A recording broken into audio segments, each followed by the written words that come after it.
Muli isang mapagpalang araw sa ating lahat. Tayo po ay muling magbabalik sa pag-aaral ng salita ng Panginoon at tayo po ay nasa ika-5 kabanata na ng unang aklat ng Biblia. Ito po ay ang aklat ng Genesis.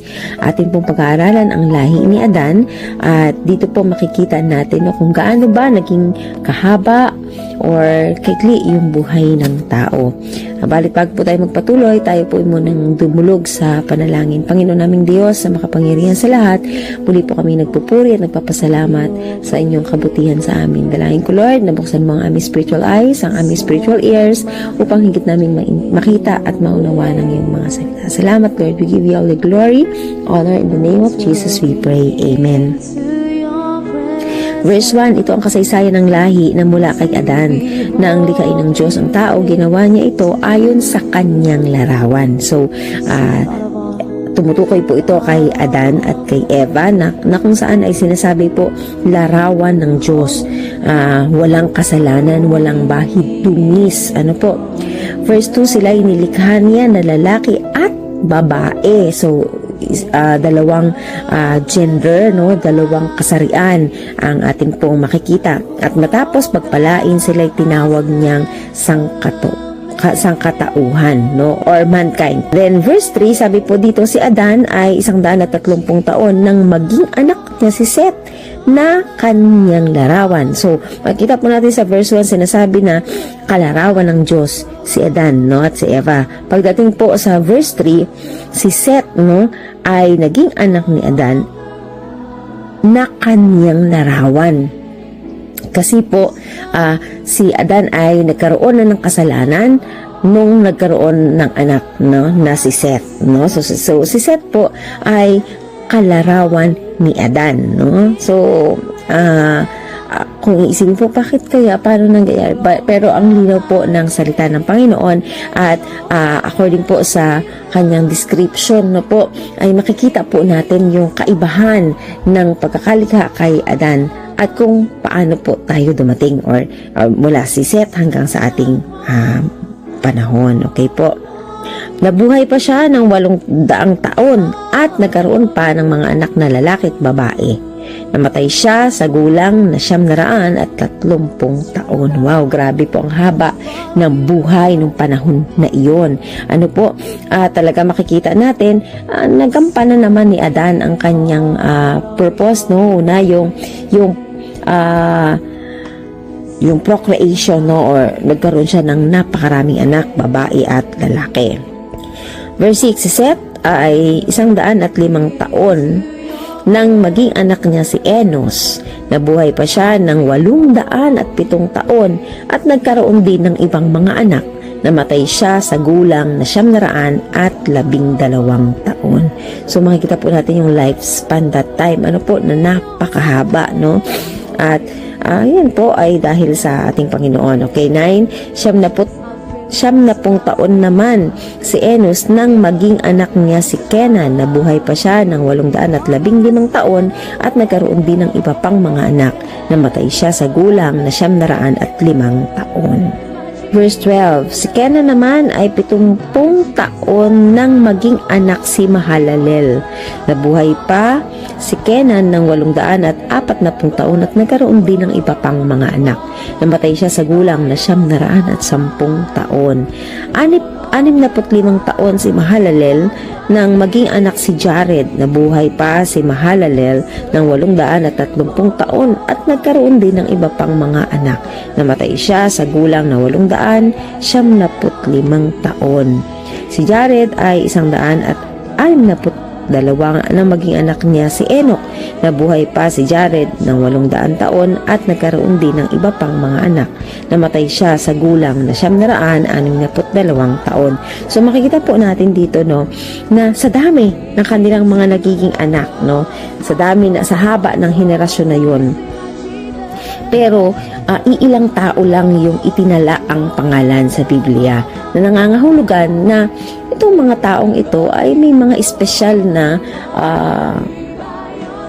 gampanin, no, na ating makikita, magiging batayan at magiging gabay sa ating pamumuhay. Whether nabuhay sila ng mabuti or masama, lahat po yan ay magiging pakinabang nating henerasyon upang makapamuhay po tayo ng maayos sa tulong po ng mga example na ginawa nila.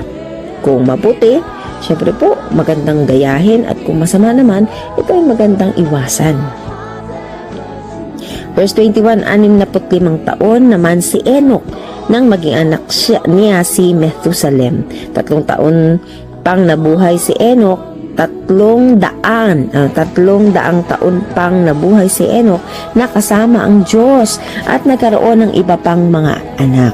Umabot siya ng 365 taon at ang buong panahon niyon ay namuhay siyang kasama ang Diyos pagkatapos nawala siya sapagkat kinuha siya ng Diyos.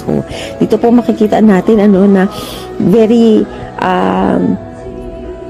informative yung buhay ni Enoch dito, na kumbaga po na malagi siya dito sa mundo ng 365 years, o parang kung sa isang araw, sa araw po siya parang isang taon, 365 days pero dito 365 years. At ang sabi po, ang linaw ng sinabi ng salita ng Panginoon, buong panahon iyon ay namuhay siyang kasama ng Diyos. Ano kayang ibig sabihin ng namuhay ng kasama ng Diyos? Pagkatapos nawala siya sapagkat kinuha siya ng Diyos. Masasabi po natin na yung salitang namuhay siyang kasama ng Diyos ay tumutukoy sa katotohanan ng malalim na relasyon ni Enoch sa Panginoon. Kapag sinabing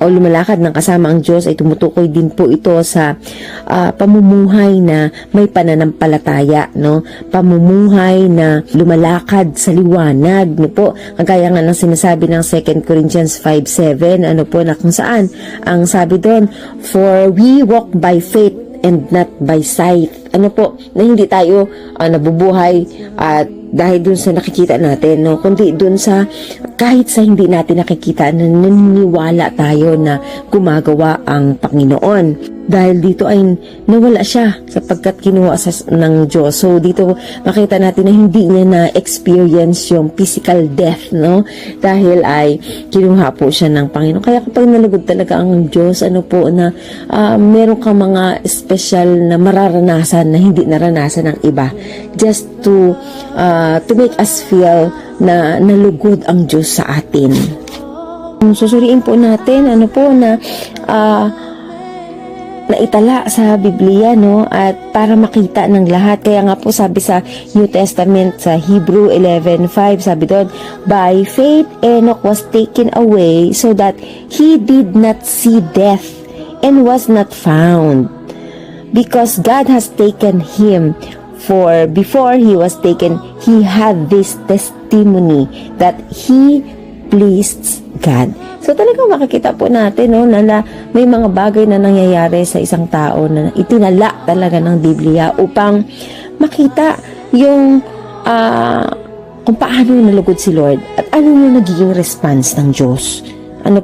Kaya meron din naman sa Biblia na ipinapakita kung paano nagalit ang Diyos at ano yung naging tugon ng Panginoon doon sa pangyayaring iyon. So, piliin natin talaga yung ating tutularan. 25, si Methusalem ay 187 taon nang maging anak niya si Lamech. Nabuhay pa si Methusalem ng 782 taon at nagkaroon din ng iba pang mga anak. Namatay siya sa gulang na 969 na taon. Verse 28, si Lamech naman ay 182 taon nang magkaroon ng anak. Sinabi niya, mula sa lupang ito na sinumpa ni Yahweh, ipinanganak ang lulunas sa lahat ng ating mga pagpapagal at paghihirap. Kaya't Noe ang ipinangalan niya sa kanyang anak. Nabuhay pa si Lamech ng 575 taon at nagkaroon din siya ng iba pang mga anak. Namatay siya sa gulang na 777 taon. 32, si Noe na may 500 nang maging anak sina Shem, Ham at Japhet. So, dito po, ating makikita ang panibagong katauhan, no, dito sa Biblia na kung saan ay magkakaroon ng panibagong simula. Kung makikita rin natin, no, na ipinanganak si Noah, no, 14 years after na mamatay si Seth, no, yung anak ni Adan. So, kung mapapansin po natin dito po sa ating mga binasa, no, sa genealogy, ay merong karamihan, no, yung namatay, no? Kasi nga po, kahit pa sabihin natin na maganda or pangit yung ginawa mo, you are subjected to die because that's the consequences of sin. So, meron naman nakaranas ng isang hindi namatay, no? Si Enoch, no? Kasi nga, hindi niya na-experience yung physical death, no? Dahil talagang lumakat siya sa Panginoon. Even sa New Testament, nakita po natin na may rapture, ano po? So, ito po talaga ay nagpipicture ng mangyayari pa rin sa hinaharap. So, kumaga po makikita natin na may katotohanan yung mga mangyayari dito sa New Testament kasi nangyari po ito sa Old Testament, no? So, kung naranasan ni Enoch ang ganitong buhay, no, na kumbaga hindi niya naranasan yung kamatayan pisikal, ay posible po na ito ay mangyari din sa panahon, no, na natin ngayon na hindi makaranas ang iba ng kamatayan, no po. Kaya naman talagang magtiwala tayo sa salita ng Panginoon sapagkat ito ay totoo. Dito makikita rin po natin, no, yung pinakamaikling araw ay taon na namalagi dito ang isang tao sa daigdig. Ng panahon na yun ay 365 years. Yun po yung panahon ni Enoch, kung saan hindi naman talaga niya na-experience yung kamatayan. And yet, nawala po siya, no, kinuha siya ng Panginoon. And ang pinakamahabang taon po ng tao dito ay 969 years or 969 na taon, na kung saan talaga po makikita natin dito na iba-iba yung haba ng buhay ng bawat isa, pero meron pa rin kamatayan. I mean, makakaranas ng kamatayan ng tao kapag ito ang bunga ng kasalanan, no? Ito po yung kabayaran ng kasalanan. Subalit, tayo po naniniwala na ang sabi nga po, ang Kristiyano ay yung totoong mananampalataya. Nakakaranas sila ng dalawang kapanganakan at isang kamatayan. Samantalang, ang mga hindi kumikilala sa Panginoon, nakakaranas sila ng isang kapanganakan at dalawang kamatayan, no?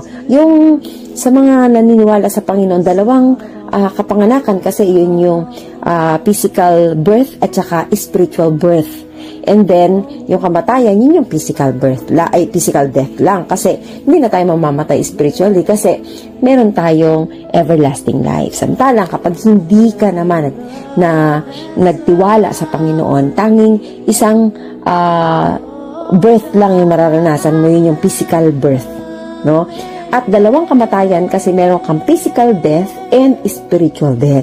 So, meron tayong kalayaang mamili, no, na ano yung gusto mo, maranasan yung dalawang kapanganakan at isang kamatayan, or dalawang or isang kapanganakan at dalawang kamatayan. So, kung ano yung ating pagpipilian, kung ano yung ating pipiliin, ay nakadepende po yun sa atin, no? Kasi tayo ay may kalayaan mamili. Yung piliin natin ng ipanganak ng 2 beses, pero mamamatay tayo ng 1 beses, or ipanganak tayo ng 1 beses at mamamatay tayo ng 2 beses.